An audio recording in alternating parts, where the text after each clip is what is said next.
Hi everyone, कैसे हैं आप सब। आई होप बढ़िया होंगे। आज हम बात करने वाले हैं हमारा लास्ट टॉपिक लेयर नॉर्मलाइजेशन के बारे में। अभी तक सारी चीज़ें हमने बहुत ही अच्छे से कवर की हैं। आई होप कि आपको कोई डाउट नहीं होगा, अगर है तो आप कमेंट करके पूछ सकते हैं। तो चलिए शुरू करते हैं हमारी आज की क्लास और ले चलते हैं आपको स्क्रीन के ऊपर। आज डे है हमारा 54 एंड आज का टॉपिक रहने वाला है लेयर नॉर्मलाइजेशन इन ट्रांसफॉर्मर के रिस्पेक्ट में इसे पढ़ने वाले हैं। ये है हमारा ट्रांसफॉर्मर और इसी को हम आज समझने की कोशिश करते हैं। तो लेयर नॉर्मलाइजेशन हमें पढ़ना है, तो कहाँ है यहाँ पर थोड़ा सा दिखाओगे? बिल्कुल दिखाएंगे। अगर आप देखोगे तो आप देख पा रहे हैं यहाँ पर हम लेयर नॉर्मलाइजेशन कर रहे हैं, एक बार हम यहाँ पर कर रहे हैं, एक बार हम यहाँ पर कर रहे हैं, देन हम यहाँ पर कर रहे हैं, देन हम यहाँ पर कर रहे हैं। मतलब इतनी ज्यादा बार हम यहाँ पर लेयर नॉर्मलाइजेशन कर रहे हैं। It means that this is important topic. आप कहोगे बिल्कुल सही बात है, इतनी बार यूज हो रहा तो मतलब अगर ये नहीं पता तो फिर सारा कुछ गड़बड़ हो सकता है। आप कहोगे ठीक है, चलिए तो शुरू करें। बिल्कुल शुरू करते हैं। शुरू करने से पहले पहला टॉपिक हमारा रहेगा कि वाई। ठीक है, ये पहला हमें समझने की कोशिश करना वाई, और दूसरा का केस यहाँ पर हमारा रहेगा वेयर। ठीक है, कि कहाँ हम इसको यूज करते, कब हमें इसकी जरूरत पड़ती है और क्यों हमें इसकी जरूरत पड़ती है। ये दोनों क्वेश्चन का हम आंसर करने की कोशिश करते हैं, उसके बाद हम आगे बढ़ेंगे। तो पहले हम बात करते हैं वाई नॉर्मलाइजेशन, वाई नॉर्मलाइजेशन। तो आई होप आपको इसका आंसर पता होगा, क्योंकि हम अगर यहाँ पढ़ रहे हैं, ट्रांसफॉर्मर पढ़ रहे हैं, तो इतना तुम्हें पता होगा। टू इसका सिंपल सा आंसर हो जाएगा to normalize the value. Normalize the value, normalize the value का मतलब यहाँ पर क्या हो जाएगा कि हम वैल्यूज को एक रेंज के अंदर लाना चाहते हैं। हम नहीं चाहते कि हम 0 से 1 की रेंज में ला रहे हैं या -1 से 1 की रेंज में ला रहे हैं। तो इसको हम बोल देते हैं कि अगर हम वैल्यूज को किसी एक पर्टिकुलर रेंज के अंदर लाने की कोशिश कर रहे हैं, तो उसे हम बोल देते हैं कि हम यहाँ पर चीज़ों को नॉर्मलाइज कर रहे हैं। क्यों, इसकी ज़रूरत क्या है, तो वो समझते हैं वाई। ठीक है, इसका रीजन है जो उसे समझने की कोशिश करते हैं। यहाँ करते हैं, नहीं तो आपको फिर वो दिखेगा नहीं। तो होगा क्या, अगर हम इसे रेंज में कन्वर्ट नहीं करेंगे तो होगा क्या, यहाँ पर जो वैल्यूज आएंगी वो हमारी क्या होंगी, बड़ी होंगी। अगर हमने इसे नॉर्मलाइज करके एक रेंज में नहीं लाया तो होगा क्या, वैल्यूज होंगी बड़ी। और बिग वैल्यू या लार्ज वैल्यू हमारे न्यूरल नेटवर्क में काम नहीं आती, क्योंकि हम यहाँ पर कर रहे होते हैं बैक प्रोपोगेशन। अब बैक प्रोपोगेशन जब भी हम करते हैं, इसका मतलब क्या, हम वहाँ पर मल्टीपल टाइम्स मल्टीप्लिकेशन कर रहे हैं, तो छोटी सी भी वैल्यू है वो हमारी बहुत लार्ज हो सकती है। और जिसके वजह से एक प्रॉब्लम जो कि बहुत फेमस है, एक्सप्लोडिंग ग्रेडियंट। ठीक है, एक्सप्लोडिंग ग्रेडियंट, ये प्रॉब्लम हमारी क्रिएट हो जाती है। और इस प्रॉब्लम की वजह से क्या होगा कि हमारा मॉडल, सारा कुछ मेहनत हमारी बेकार। क्यों, अगर हम उसे नॉर्मलाइज नहीं करेंगे, रेंज में नहीं लाएंगे, तो वैल्यूज बड़ी बड़ी आएंगी, और बड़ी वैल्यूज को बैक प्रोपोगेशन के टाइम पे वो और लार्ज वैल्यू बन जाएगी, और लार्ज वैल्यू बनने से ये वाली प्रॉब्लम आ जाती है, जिसे हम बिल्कुल नहीं चाहेंगे कि हमारे मॉडल के अंदर ऐसा प्रॉब्लम आए। तो आप कहोगे ठीक है, इसलिए हमें नॉर्मलाइजेशन करते हैं। हम कहेंगे हाँ ठीक है। तो अगर वैल्यू हमारी छोटी रहती है, 1 के रेंज में रहती है, तो उससे बहुत ज़्यादा इफेक्ट नहीं पड़ता और हम उसे संभाल ले जाते हैं, बैक प्रोपोगेशन करने में कोई दिक्कत नहीं आती। आप कहोगे चलिए ठीक है, बट वेयर, इसे करेंगे कहाँ पर, हम कहाँ पर कर रहे हैं। तो अगर आप ध्यान से देखोगे चश्मा लगा के, तो आपको क्या यहाँ पर कुछ दिख रहा है क्या, कुछ दिख रहा है क्या, नहीं दिख रहा है, दिख रहा है, नहीं दिख रहा है, नहीं दिख रहा क्या। चलो, तो हमने देखा कि यहाँ से हमारा जो अटेंशन वाले हेडेड थे, ये इससे कुछ इनपुट निकला। अब इस इनपुट को हम यहाँ पर भेजना चाहते हैं फीड फॉरवर्ड नेटवर्क में, बट उससे पहले हमने यहाँ नॉर्मलाइज कर दिया। अब फीड फॉरवर्ड होने के बाद ये जो हमारा इनपुट निकला, इस नेटवर्क इनपुट को हम यहाँ पर भेजना चाह रहे हैं, बट उससे पहले हमने नॉर्मलाइज कर दिया। ध्यान से देखिएगा, या हम यहाँ पर देखते हैं, यहाँ से जो हमने कैलकुलेशन किया, अटेंशन निकाला, इसके बाद हमने यहाँ पर नॉर्मलाइज कर दिया, या इसके बेस पे कैलकुलेशन किया और कैलकुलेशन को यहाँ भेजने से पहले हमने नॉर्मलाइज कर दिया, फिर यहाँ से भेजने से पहले हमने नॉर्मलाइज कर दिया। तो हम कर क्या रहे हैं, क्यों, किस बेस पे यहाँ पर इसको नॉर्मलाइज कर दिया। तो अब आपको बता देते हैं, यही बात बहुत ही साफ सुथरी अच्छी सी बात है हमारा। क्या, अगर आपने सच में चश्मा लगाए होंगे देखने के लिए, तो आपको एक चीज दिख रही होगी क्या, कि जब हमारा कोई भी इनपुट, जब हमारा कोई भी इनपुट कहीं जा रहा और वहां पर वो एज ए आउटपुट काम कर रहा है, क्या काम कर रहा है, एज ए आउटपुट बन जाता है। इस स्टेप के लिए ये एज ए हमारा, सॉरी सॉरी सो सॉरी, जब हमारा कोई आउटपुट, जब हमारा कोई आउटपुट हम कहीं से निकालते हैं, एक प्रोसेस हुई, इससे क्या निकलता है, एक आउटपुट निकलता है।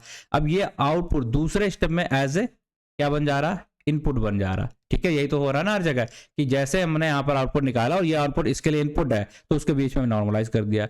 ये वाला पार्ट यहाँ जा रहा, उससे पहले हमने क्या कर दिया, बीच में इसे नॉर्मलाइज कर दिया। ये वाला आउटपुट हमारा यहाँ जाए, इससे पहले हमने बीच में नॉर्मलाइज कर दिया। तो हम क्या बोल सकते हैं एक लाइन के अंदर, कि जब भी हमारा आउटपुट किसी दूसरे जब भी हमारा आउटपुट किसी दूसरे के लिए इनपुट बन जाता है तो हम यहाँ पर उसे नॉर्मलाइज करके भेजते हैं। ठीक है, नॉर्मलाइज करके भेजते हैं। आप कहेंगे ठीक है समझ में आया, बट इसे बोलेंगे क्या? तो आप ध्यान से देख पा रहे हो क्या कि अगर आपका ये होता है लेट्स सपोज एक न्यूरल नेटवर्क, ठीक है, ये आपका एक न्यूरल नेटवर्क है, तो इनपुट आपका जो भी आपने यहाँ डाला है वो, ठीक है, ये डाल दिया आपने। अब यहां से निकलता है क्या? आउटपुट। और ये आउटपुट निकल के इसके लिए क्या बनने वाला है? इनपुट। तो बस इस लेयर के जो आउटपुट होता है उसे हम क्या बोलते हैं? हिडन लेयर का आउटपुट। ठीक है, तो ये सबसे इंपॉर्टेंट पॉइंट होता है जहां पर हमें चीजों को नॉर्मलाइज करना चाहिए।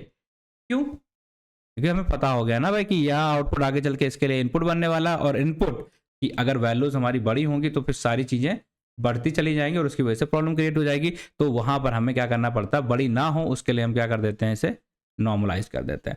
I hope that is clear, very much clear, I think बहुत बढ़िया समझ में आ गया क्यों हम इसे यूज करते हैं, कहां पर यूज करते हैं। ज्यादातर हम इसे यूज करते हैं हिडन लेयर्स के अंदर, और वहां पर हम इसे यूज करते हैं। या जब भी ऐसी कोई कंडीशन देखो आप कि एक इनपुट दूसरे के लिए, एक आउटपुट दूसरे के लिए इनपुट की तरह करने वाला है, तो बस वहां पर चिपका दो आप नॉर्मलाइजेशन। अब कैसे करते हैं आई होप आपको पता है इसका सिंपल सा। अगर हम फॉर्मूला की बात करें कि नॉर्मलाइजेशन करने का फॉर्मूला क्या है, आप बचपन से पढ़ रहे हो नॉर्मलाइजेशन, स्टैंडर्डाइजेशन, तो हम एक काम करते हैं नॉर्मलाइजेशन का हम बताते हैं, स्टैंडर्डाइजेशन का आप ही बता देना। ठीक है, चलिए। तो सिंपल सा फॉर्मूला क्या होता है आई होप सबको पता है कि जो भी हमारे यहाँ पर डेटा सेट होता है तो उसकी एक ओरिजिनल वैल्यू होती है, लाइक ये हमारी है ओरिजिनल वैल्यू। उसमें हम क्या कर देते हैं? जो भी उसका मीन होता है ये सिग्मा मतलब स्टैंडर्ड डेविएशन, इन दोनों चीजों से हम उसे निकाल के मिल जाता है हमें एक सिंपल सा नॉर्मलाइजेशन। ठीक है, आप कहोगे इतना समझ में आ गया, चलेगा? आप कहोगे बिल्कुल चलेगा, ये निकालने का तरीका हो गया, बहुत ही सिंपल तरीका है, इसमें कुछ ऐसा टफ नहीं। तो अब आप ये कहेंगे, ये बताइए कि ठीक है ये तो हमें समझ में आ गया, बट क्या अभी तक हम पूरा डीप लर्निंग पढ़ लिए, आपने कभी आज तक ये लेयर नॉर्मलाइजेशन तो पढ़ा ही नहीं? क्या इससे पहले हम नॉर्मलाइजेशन नहीं करते थे? हम कहेंगे बिल्कुल बिल्कुल करते थे हम नॉर्मलाइजेशन। कौन सा करते थे? किसी को ध्यान है? एक तो नॉर्मल नॉर्मलाइजेशन होता, बट अगर हम न्यूरल नेटवर्क की बात करते तो वहां पर हम एक करते थे, अगर आपको ध्यान है तो उसका नाम था क्या? Weight normalization. Weight normalization. आप कहोगे ठीक है, और यहां आज हम पढ़ने वाले हैं क्या? Layer normalization. तो अगर आप अपना दिमाग का चश्मा देखोगे तो आपको एक चीज यहां पर देखने वाली है क्या?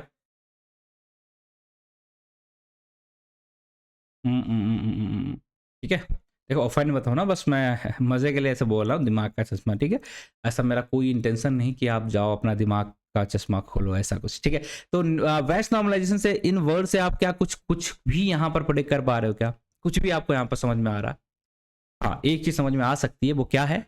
वो ये है कि आप यहाँ पर बैचेस के फॉर्म में चीजों को कर रहे हैं। सपोज बैच ये है, ठीक है, तो यहाँ पर हमने क्या किया? छोटे छोटे बैच कर लिए, इन बैचेस के फॉर्म में हम नॉर्मलाइज कर रहे हैं। मतलब एक सिंगल रो को हम यहाँ पर नॉर्मलाइज नहीं कर रहे हैं, मल्टीपल रोज। सब क्या होता है? कलेक्शन ऑफ, ये इतनी सारे रोज मिला लिए, इससे हमने क्या करा? एक बैच बना लिया। या इतनी सारी रोज मिला ली, इससे हमने एक बैच बना लिया। मतलब मल्टीपल रोज को हम एक साथ कहीं नॉर्मलाइज कर रहे हैं, कुछ ऐसा समझ में आ रहा मुझे। बाकी आपको क्या आ रहा देखते हैं बाद में, क्या निकलता आपका, क्या निकलता मेरा क्या। और लेयर का मतलब क्या हो जाएगा? लेयर का मतलब क्या हो सकता है? एक पर्टिकुलर लेयर। तो हम बोल सकते हैं क्या यहाँ पर एक सिंगल रो की बात हो रही है, सिंगल रो के बेस पर नॉर्मलाइज कर रहे हैं।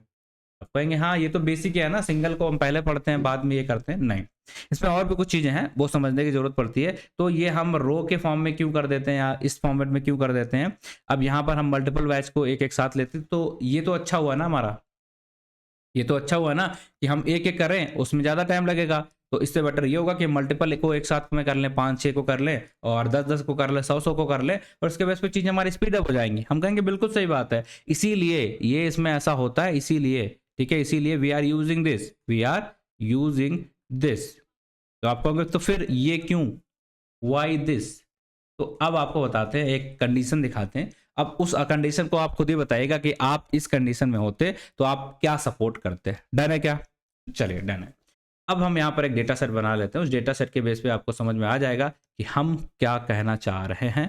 तो let me just create 4 part of it. ठीक है, ये हमने एक डेटा सेट यहाँ पर सिंपल सा बना लिया। ये हमारा ले सपोज इनपुट है, वैल्यूज हैं जो कि हमने एक्स हो गई, हमारी वाई हो गई। अब यहाँ पर हम नॉर्मलाइजेशन कर रहे हैं, लाइक पहला, ठीक है, और ये हमारा हो गया नॉर्मलाइजेशन नंबर 2।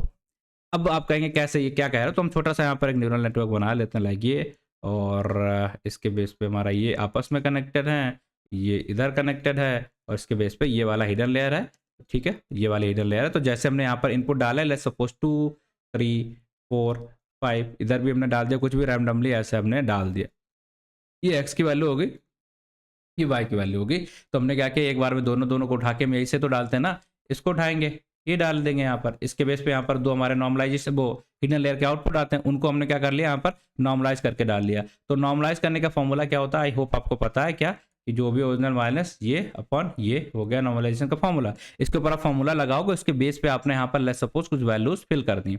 मैं अभी के लिए यहाँ पर वैल्यूज डाल देता हूँ लाइक ये,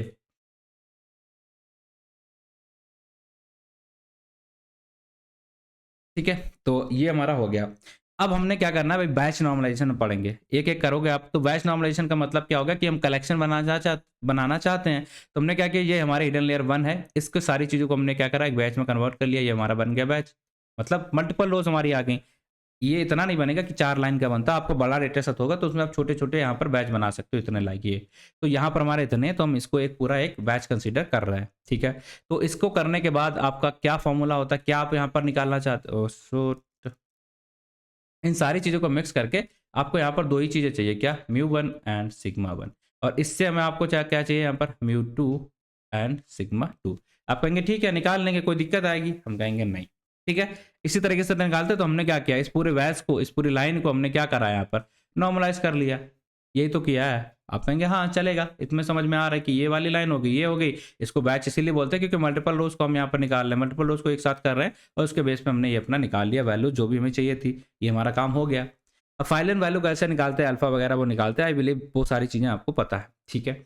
अब कंडीशन बनाते हैं, तो लेट्स सपोज आपको बस इतना एज्यूम करना है, क्या एज्यूम करना है, ध्यान से सुनना है, you have to assume that यहाँ पर अगर आपका जो डेटा है, यहाँ से अच्छी वैल्यूज आ रही, ठीक है, आपके डेटाज में कुछ रोज जो है, मान लीजिए हम 2 रोज कर देते हैं हम 0, ठीक है, 2 रोज यहाँ पर हम कर देते हैं यहाँ पर 0। तो लेट्स सपोज ये वाली रो के एक वैल्यू हमने यहाँ पर 0, अरे भाई साहब, इस वाली रो का, अरे ये सबसे बड़ा समस्या है यहाँ पर कि हम एक काम करते हैं, इसी को ओवरराइड कर देते हैं क्योंकि ये ऐसा जा रहा है। हमने इस वाली रो को 0 कर दिया, ठीक है। अब और ये वाला पार्ट, ये हमने सपोज एक 0 कर दिया, तो मल्टीप्लाई हो रहा है तो अपने आप ये सारी रो क्या हो जाएगी, ये भी हमारा 0 बन जाएगा, ये भी हमारा 0 बन जाएगा, तो पूरा रो 0। फिर एक और यहाँ पर हमने 0 कर दिया, तो ये भी आ जाएगा, और ये भी आ जाएगा, और ये भी आ जाएगा। तो अब क्या हो गया, 2 रोज पे हमने यहाँ पर 0 डाल दिया। मान लेते हैं, अभी क्यों डाला मैं बताऊंगा, बट मान लेते कि 0 आ गया। तो अब आप देखिए, जरा सोच के देखिए या सोच के बताइए कि इसका जो मीन आएगा, एक्चुअल जो नॉर्मलाइज वैल्यू आएगी, क्या वो सही आएगी, नहीं आएगी, ठीक है, वो वैल्यू सही नहीं आ सकती। क्यों, आई होप आपको ये चीज़ पता है कि ये वैल्यू जब भी हम ऐसे करेंगे तो ये वैल्यू सही नहीं आएगी, क्योंकि ये डिफ्लेक्ट होगी। यहाँ पर मल्टीपल हमारी वैल्यू 0 आ रही है, B0 वाले है, तो उसके बेस पे जो भी हमारा 4 वैल्यू है, इसके बेस पे हम कर रहे हैं, लेकिन यहाँ पर हमारा आउटपुट तो 4 के लिए है, हम निकाल कितने के लिए दे 2। तो ये हमारा मेन या डेविएशन, हम दोनों की बात कर रहे हैं, ये दोनों थोड़ा सा डिफ्लेक्ट हो जाएगा। तो बस ऐसी सिचुएशन आ जाती है जब भी हमारा डेटा सेट में अगर जीरोज आने लग जाएं, तो जब भी जीरोज आते हैं तो हमारा ये वाला काम करना बंद कर देता है। आप कहोगे ठीक है, ये वाला काम करना बंद कर देता है, तो इसलिए हम कुछ और तरीका यूज कर रहे हैं। तो आपको वो सोच के बताना, तो अगर हम 0 आगे, मतलब 0 आना ही आना है, तो 0 आना ही आना, तो हमें कौन सा तरीका बेटर रहेगा हमारा यूज करने के लिए, हम ऐसे से ही कैलकुलेट करेंगे तो ज़्यादा बेटर रहेगा, या ऐसे ऐसे। आपका सिंपल सा तरीका, ऐसे करोगे आपका फ्लक्चुएशंस आ रहे हैं, दिक्कत आ रही हैं, तो आप ऐसे ऐसे कैलकुलेट कर लो तो बेटर रहेगा, ठीक है, ऐसे ऐसे कर लो तो बेटर रहेगा। तो बस यही आइडिया था। तो जो हम ऐसे ऐसे कैलकुलेट कर रहे हैं, अगर मीन वैल्यू का अगर हम इधर निकाल रहे हैं like this, just give me a second, ये इधर निकालना है μ1 μ2, और इधर निकालना है μ1 σ1 σ2 σ1 एंड ये इधर निकाल ले, तो ये हो जाता हमारा क्या, लेयर नॉर्मलाइजेशन, ठीक है। और अगर हम ऐसे से वर्टिकली निकाल रहे हैं तो इसे हम बोल देते हैं क्या, पैच नॉर्मलाइजेशन, क्योंकि यहाँ पर आप देख रहे हैं मल्टीपल रोज है, यहाँ पर क्या सिंगल रोज है, इसलिए इसका नाम पड़ गया लेयर, ठीक है। सिंगल लेयर के बेस पे नॉर्मलाइजेशन किया, और यहाँ पर हमने मल्टीपल रोज के बेस पे नॉर्मलाइजेशन किया, तो इसे हम बोल देते हैं बैच नॉर्मलाइजेशन। अब आप कहोगे ऐसा क्यों, ये 0 आपने क्यों ऐड कराया था, इससे क्या ही है, क्या यहाँ पर इसके डेटा सेट में 0 आते हैं क्या, जब भी हम यहाँ पर ट्रांसफार्मर वाला यूज़ करेंगे इसके डेटा सेट में 0 आते हैं, 0 नहीं आते, लेकिन आप इसमें कैसा डेटा यूज़ करना है, ट्रांसफार्मर के लिए हम डेटा कैसे यूज़ करते हैं, सिक्वेंशियल डेटा। अब सिक्वेंशियल डेटा में आपको एक चीज़ पता है क्या, कि लाइक हमने यहाँ पर लिखा माई नेम, सेकंड यहाँ पर हो जाएगा लाइक माई नेम इज, हमने डाल दिया है यहाँ पर सिंपल सा प्रिंस। तो आप देख रहे हैं क्या क्या डेटा की लेंथ हमारी हमेशा जो इनपुट्स एंड टोकन्स है, लाइक यहाँ पर लेंथ कितनी 0 1 और यहाँ पर लेंथ कितनी 0 1 2 एंड 3, ठीक है। यहाँ पर कितनी लेंथ है 2 और यहाँ पर कितनी है 4, तो ये लेंथ सेम है क्या, आप कहोगे नहीं। और एनएलपी के अंदर या सीक्वेंस टू सीक्वेंस मॉडल के अंदर हमारे वेरियस हमारे पास लेंथ्स होती हैं जिनकी लेंथ की वैल्यू हमारी कभी भी आपको सेम नहीं मिलेगी। तो हम क्या करते हैं इसको सेम करने के लिए, आई बिलीव आपको ये चीज़ पता, आप कहोगे पैडिंग, ठीक है, अब सिर्फ पैड कर दो, पैड कर दो मतलब आप इसकी जगह पे 0 डाल दो। तो अब आप सोचिए जरा, इस वैल्यू को मैंने यहाँ पर पास किया होता तो पहली 2 वैल्यूज तो हमारी जो आती वो यहाँ पर चली जाती, दूसरी यहाँ पर चली जाती और तीसरी यहाँ पर आती 0 के अंदर, चौथी भी यहाँ 0 आती। तो मतलब लास्ट वाली ये दोनों लाइन, ये वाला क्या हो जाता 0, तो ये वाला पूरा हो गया हमारा 0। तो क्या लगता है आपको, जब हम इसका इस तरीके से नॉर्मलाइजेशन करना है, इस तरीके से वैल्यू निकालेंगे, तो नहीं लगता कि ये गलत वैल्यू आएगी, बिल्कुल सही बात है, ठीक है। तो इसलिए बेटर क्या रहेगा कि अगर हम ऐसे करें और अगर ये वाली वैल्यू 0 है, ये वाला हमारा पैडिंग वाला पार्ट है, तो भी कोई फर्क ही नहीं पड़े, ठीक है। पैडिंग वाला पार्ट है तो बना रहे, हमें यहाँ पर 0 वाला है और उससे कोई फर्क पड़ रहा है, क्यों, क्योंकि हम तो ऐसे निकाल रहे हैं। तुम बने हो तो बने रहो, हॉरिजॉन्टली बैठे रहो, हमें कोई फर्क नहीं पड़ रहा, मेरे रास्ते में तो आ ही नहीं रहा, उसका रास्ता ये है।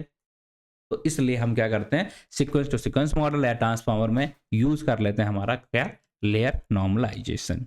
चलेगा क्या, चलेगा क्या, समझ में आ गया क्या, कैसे करते हैं। देखिए बस सिंपल सा तरीका, ये हमारी वैल्यू है, ये अब हम क्या करेंगे, यहाँ पर ये लेंथ है इनकी सबकी चेंज होती रहती, तो लेंथ चेंज को हम रोकने के लिए क्या करते हैं, वैल्यू में डालते हैं 0। अब 0 आएगा तो डेटा यहाँ जाएगा, तो उसकी वजह से अगर एक भी वैल्यू यहाँ 0 आई तो ये पूरा लेंथ हमारा 0।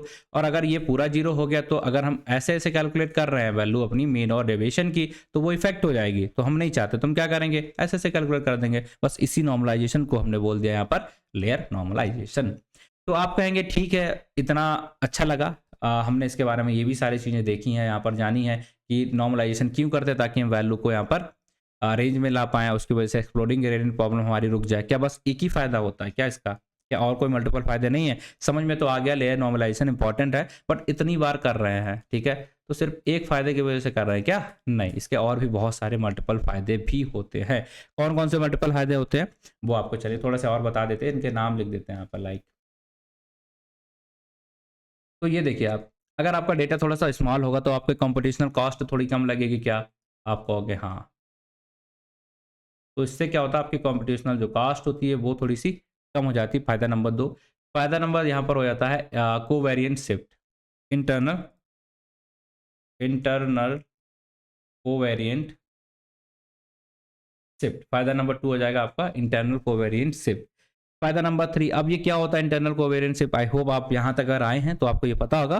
थोड़ा सा मैं आपको बता देता हूँ कि जब भी हमारे पास डेटा होता है और डेटा में पर्टिकुलर टाइम पीरियड के साथ साथ हमारा इनपुट डेटा चेंज होता है, तो पूरा ही डेटा अंदर से थोड़ा सा चेंजेस उसमें आने लग जाते हैं। जैसे कि आप टाइम पीरियड टाइम सीरीज वाला डेटा को देखते हैं कि हर टाइम पे नया नया डेटा आता है, तो इसी तरीके से जब नया नया डेटा आता है तो उसकी वजह से इंटरनल थोड़ा सा डेटा में चेंजेस आने लग जाते हैं, उसे बोलते हैं इंटरनल कोवेरिएंट शिफ्ट। बोथ से हो जाएगा, तो अगर वैल्यूज हमारी छोटी है तो आपको नहीं लगता टाइम थोड़ा कम लगेगा, तो फास्टर हो जाएगा। अगर ये फास्टर हो जाएगा तो आपको एक चीज़ और यहाँ पर देखने को मिलती है कि रेगुलराइजेशन, कि अगर वैल्यू हमारी एक रेंज में रहेंगी तो रेगुलर वैल्यूज हमारी एक बोलेंगे कि जो रेगुलराइजेशन हम करते थे ना, लासो वगैरह वाली वो सारी चीज़ें, उसमें भी ये हेल्प करता। तो इसके सिर्फ एक ही फ़ायदे नहीं है, इसके बहुत सारे मल्टीपल हमारे फ़ायदे देखने को मिलते हैं, इसके लिए ये इंपॉर्टेंट है। और यहाँ पर हमने क्या देखा, बहुत ही आसान से कुछ सिंपल सी चीज़ें देखी हैं, ठीक है। और इससे भी इंपॉर्टेंट चीज़ क्या हो जाएगी कि अगर आप रेगुलराइजेशन भी कर रहे हैं, फास्टर भी हो रहा, तो इससे आपको नहीं लगता क्या कि जो आपका मॉडल का ट्रेनिंग होगी वो स्टेबल ट्रेनिंग होगी, ठीक है, डिफ्लेक्शन नहीं होंगे, वो सारी चीज़ें इसके फ़ायदे होते हैं। इसलिए हमें नॉर्मलाइजेशन बहुत इंपॉर्टेंट है, इसलिए यहाँ पर आप इस डायग्राम में देख पाएंगे कि इतनी ज़्यादा बार यूज़ भी किया गया, लाइक इसको अच्छे से बन गया है ना। चलो, तो ये हो गए हमारे एडवांटेज, इसे क्यों करना चाहिए, ठीक है, क्यों करना चाहिए हमने देख लिया है, और वेयर करना चाहिए वो भी हमने देख लिया कहाँ पर करते हैं, और क्यों हमें वैच नॉर्मलाइजेशन हमारा यहाँ पर फेल हो जाता है, क्यों, क्योंकि यहाँ पर हम वर्टिकली, ठीक है, हम कैसे करते हैं क्रॉस, इस तरीके से वर्टिकली करते हैं तो इसमें अगर एक भी लाइन हमारी जीरो हुई तो ये इफेक्ट करता है दूसरों को, इसलिए वेच वाला हमारे यहाँ फेल हो जाता है। तो लेयर वाला हमें करना चाहिए क्योंकि ये रो वाइज होता है, इसको हम बोल देते हैं रो वाइज करते हैं, इसको हम बोल दिया क्या, लेयर नॉर्मलाइजेशन, जो ऐसे में यूज होता है। क्यों? क्योंकि जो हमारा सिक्वेंशियल डेटा होता है वहाँ पर जो लेंथ्स होती हैं वो हमारी इक्वल होती नहीं है, और लेंथ अगर इक्वल नहीं है तो it means that padding use करनी पड़ेगी। पैडिंग यूज़ करनी पड़ेगी मतलब जीरो वैल्यू डालनी पड़ेंगे, और जीरो वैल्यू डालेंगे तो हम उन्हें इस तरीके से यूज़ नहीं कर सकते, या हम उन्हें वर्टिकली उसके बेस पे मीन या डेविएशन नहीं निकाल सकते, फिर हमें हॉरिजॉन्टली ही करना पड़ेगा। बस यही था हमारा सिंपल सा layer normalization. And I hope कि आपको समझ में आया होगा, आपको कोई दिक्कत इसमें नहीं आई होगी क्या है लेयर नॉर्मलाइजेशन या कुछ भी यहाँ पर, ठीक है। तो आई होप कि हमने लगभग में सारे कॉन्सेप्ट्स कर लिए हैं। क्या आपको लगता है यहाँ पर एक भी ऐसा कॉन्सेप्ट बचा है जो अभी तक हमने शायद नहीं किया है? तो जल्दी से बताओ, नहीं तो फिर हम आगे बढ़ते हैं और आगे की चीज़ें करेंगे। ये अब थोड़ा सा बाकी बेसिक बेसिक सी चीज़ें हैं, उन्हें थोड़ा सा देख लेते हैं। हम यहाँ पर इनपुट डालेंगे, लाइक ये हो गया, पोजीशन इनकोडिंग करा है, मल्टी हेडेड रिडंडेंशन किया है, नॉर्मलाइजेशन किया है। ये तो हमें बेसिक ही पहले से आता, बचपन से आता है, मतलब डीप लर्निंग की शुरुआत की बचपन, ठीक है। ये हमें पता है, मल्टी हेडेड पता है, मास्क वाला पता है, पोजीशन इनकोडिंग पता है, इधर हमें पता है, ये पता है, लीनियर अलजेब्रा पता है, शॉर्टमेश पता है, आउटपुट प्रोबेबिलिटीज पता है, मतलब सारी चीज़ें हम ऑलरेडी पढ़ चुके हैं। तो अब क्या करने वाले हैं? अब हमारा बस एक ही टास्क है, वो टास्क सिंपल सा है कि अगले में हम इनकोडर, ठीक है, ये वाला देखेंगे, और उसके बाद हम आउटकोडर मतलब डिकोडर, इन पार्ट्स को अलग अलग करके देखेंगे, इसके क्या क्या फीचर्स होते हैं, इसका पर्पस क्या होता है, इनकोडर का काम क्या होता है, क्या ये सच में ऐसा ही दिखता है जैसा यहाँ पर दिख रहा? नहीं, इसके अंदर 6 इनकोडर होते हैं, क्या आप वो देख पा रहे हो? नहीं। तो वही चीज़ें इसे थोड़ा सा खोलने की कोशिश करेंगे, और इसके अंदर जो प्रोसेसेस होती हैं किस सीक्वेंस में होती हैं, क्या पर्पस होता है इसे करने के लिए, और यहाँ से आउटपुट जो जा रहा है वो क्या जा रहा है, ये सारी चीज़ें अगली क्लास में हम डिस्कस करने वाले हैं। तो आई होप कि आपको अच्छा लगा होगा ये पूरी सीरीज जो भी हमने यहाँ पर ट्रांसफार्मर से रिलेटेड की है। सब कुछ हमने यहाँ पर कवर किया है, बहुत ही बेहतरीन, बढ़िया और अच्छे ढंग से कवर किया है। तो अगर आपको ऐसा लगता है कि हाँ अच्छे ढंग से कवर किया, तो आपका काम है थोड़ा सा कमेंट वगैरह करिए, बेल चैनल वगैरह भी सब्सक्राइब कर लीजिए, क्योंकि इसी तरीके से और भी गजब गजब के अच्छे अच्छे से इन्फॉर्मेशन, लेक्चर्स, वीडियोस सब कुछ आपको मिलते रहेंगे। तो आज के लिए इतना, बाकी मिलते हैं आपसे अगले वीडियो में, तब तक के लिए टेक केयर, बाय बाय।